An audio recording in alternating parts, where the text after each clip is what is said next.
പാജി ചപ്പാത്തിക്കുള്ള പാജി ഉണ്ടാക്കാൻ പോവുകയാണ്. അതിന് നമ്മൾ 1.5 ടേബിൾ സ്പൂൺ എണ്ണ ഒഴിച്ചിട്ടുണ്ട്. ഇനി അതിലേക്ക് നമുക്ക് 1/2 സ്പൂൺ കടുകിടാം.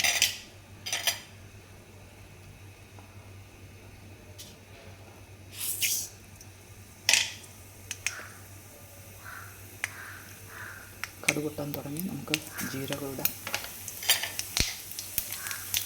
അതിലേക്ക് നമ്മുടെ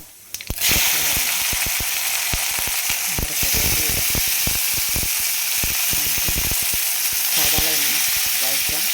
അതിൻ്റെ കൂടെ നമുക്ക് ഇഞ്ചി വെളുത്തുള്ളി പേസ്റ്റ് ഇടാം. ഇച്ചിരി മഞ്ഞൾപ്പൊടി ഇടാം. നമുക്ക് വഴറ്റാം. അതിനകത്തോട്ട് നമുക്ക് സവാള കുറച്ചുകൂടെ ഇടാം. അത് ഹാഫ് ബോയിൽഡാണ്.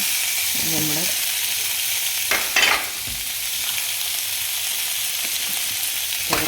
ആയിട്ട് പുഴുങ്ങി നമ്മൾ വെച്ചിരുന്നായിരുന്നു അതിടാം.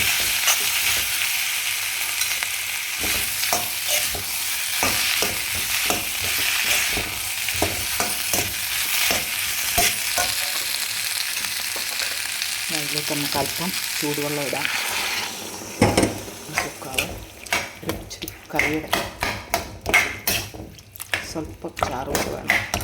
അതിലേക്ക് നമുക്ക് ഉപ്പിടാം. ആവശ്യത്തിന് ഉപ്പ് ചേർക്കുക. ഉപ്പ് നമുക്ക് മല്ലിയില ഇടാം. അങ്ങനെ നമ്മുടെ പൊട്ടറ്റോ ബാജി റെഡി ആയിട്ടുണ്ട്.